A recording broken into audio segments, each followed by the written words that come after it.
ঊনসত্তরের উত্তাল দিনগুলিতে যেহেতু আমি রাজপথের সাথে সম্পৃক্ত ছিলাম, স্বভাবতই আমার ছবিতে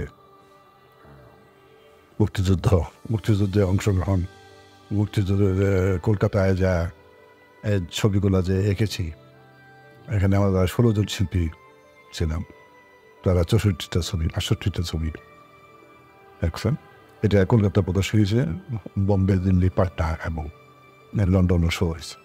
তো এই প্রভাব ওই সময়কার জনজীবন, সংগ্রাম, স্বাধীনতা, উত্তাল জীবন, এই জিনিসগুলো কিন্তু আমার ছবিতে প্রতিফলিত হয়েছে।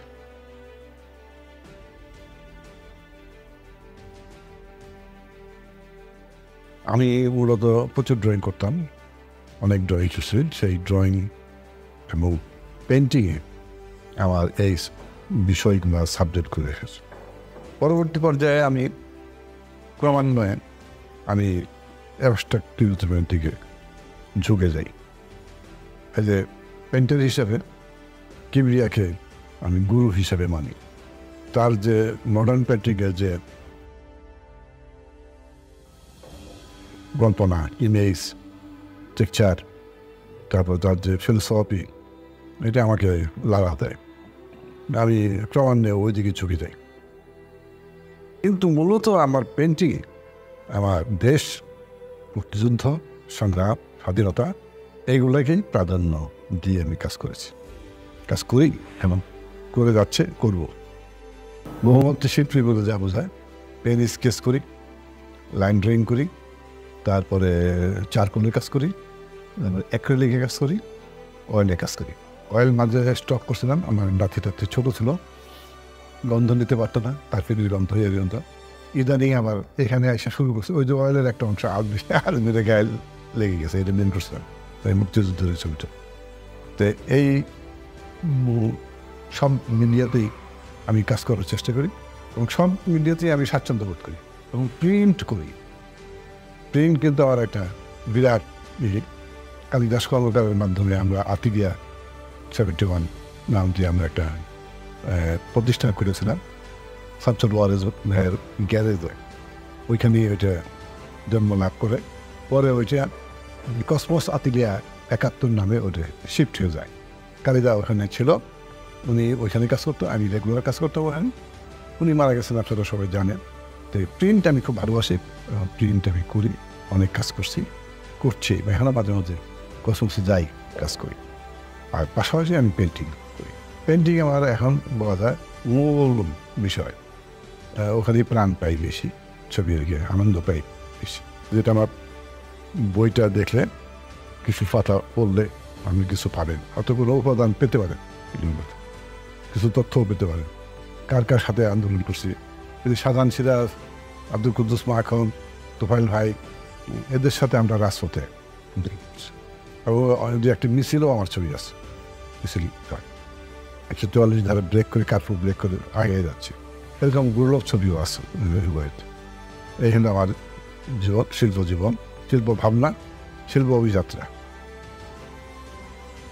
জয়লাভদিন অ্যাওয়ার্ডটা পাইছি বৃহত্তর ময়মনসিংহ সাংস্কৃতিক ফোরাম, যেহেতু জয়লাভদিন ময়মনসিংহের সন্তান, যে ওই ফোরাম থেকে আমাকে স্বর্ণপদক দিছে রাষ্ট্রপতি জিল্লুর রহমানের হাত থেকে, এটা আমি নিচ্ছি। প্যারালালি আপনারা তো জানেন আমি অসংখ্য বইয়ের প্রচ্ছদ করছি, অসংখ্য বই রচন। আমি 22 বছর সংবাদের সাহিত্য পাতা চালাইছি। সম্পাদক ছিল আবুল হাসনাত, কালী কলমের আবুল হাসনাত, আর ডিজাইনার, চিফ ডিজাইনার আমারই। 22 বছর ওইখানে আমি ইলাস্ট্রেশন, ক্যালিগ্রাফি এগুলো করছি, যে জন্য ওইটার প্রতি আমার একটা ন্যাক আছে, ইলাস্ট্রেশনের প্রতি আছে। ওইটার প্রতিফলন কিন্তু আমার পেন্টিংয়ে, আমার ড্রয়িংয়ে, আমার ইয়েতে আসছে। উত্তরের মুক্তিযুদ্ধ সময় ওই ছবি যদি আপনি দেখেন, আমি বইতে দেখবেন একটা ঘোড়া চিৎকার করে বাংলাদেশকে করতেছে, ক্রাই, আরেকটা ছবি আছে ক্রাই। ওখানে আমার পিকাসোর ইমেজটা আমার ভিতরে কাজ করছে, যেহেতু সংগ্রাম, বিদ্রোহ হচ্ছিল এটা। আর বাংলাদেশের প্রেক্ষাপটে যখন আমি পর্যায়ক্রমে এই অবস্থাকে নির্বাচনে গেলাম, তখন বাংলাদেশে একজন শিল্পী আছে যিনি অয়েলে এবং অয়েলই বেশি মতো দান, ক্লিপ তো সেদিন আসছে। ওনার যে ট্রিটমেন্ট, ওনার যে রঙের ব্যবহার অসাধারণ। এখনও কেউ কিবরিয়ার ব্যবস্থা করতে গেলে কিবরিয়ার ছায়া পড়ে নেই এমন কোনো শিল্পী নেই। যে কোজা আছে বাজারে যারা এখন বেশি সুই বিক্রি করে প্রত্যেকটা কাজের মধ্যে দেখবেন কিবরিয়ার অনুভূতি এটা ছড়ানো ছিটানো আছে। যে এই কিবরিয়া আমার পেছনে ওয়ার্ক করে, কাজ ধরলে কিবরিয়ার ইমেজ, আর ওদের যে প্রতিবাদী পিকাসো আমাকে দেখাবে। কিছু ড্রয়িং মাথিসের অনুপ্রেরণা আমি পাই, মাথিসের যে ড্রয়িং। আমরা যে 69 যত পোস্টার লিখছি, প্রতি রাতে আইসা নূর ভাই আইসা এক রিম পোস্টার নিয়ে যেত আমার কাছ থেকে, আমরা সব করে রেডি করে রাখি। এগুলো আরও অনেক ইতিহাস আছে, কারণ আমরা এই সময়টায় বড় হয়েছি, এই মহাআন্দোলনের মধ্যে আমরা জড়িত ছিলাম, এটা আমাদের প্লাস পয়েন্ট। ওই সময়টা আমাদেরকে এই দিকে নিয়ে গেছে, এই দিকে ওই সময়টা আমাদের নিয়ে গেছে, নাহলে কিন্তু আমরা মুক্তিযুদ্ধ করতে পারতাম না, যাইতে পারতাম না। এখন বাড়ি দিলে তো মুক্তিযুদ্ধে যেতে পারবো না, ওই টাইমটাই হইতেছে না। তখন ইয়াং ব্রেন ছিল, সবল ছিল, ওই আন্দোলন, ওই ভাষণ, বঙ্গবন্ধুর ভাষণ, এগুলো আমাদেরকে তাড়িত করছে মুক্তিযুদ্ধে।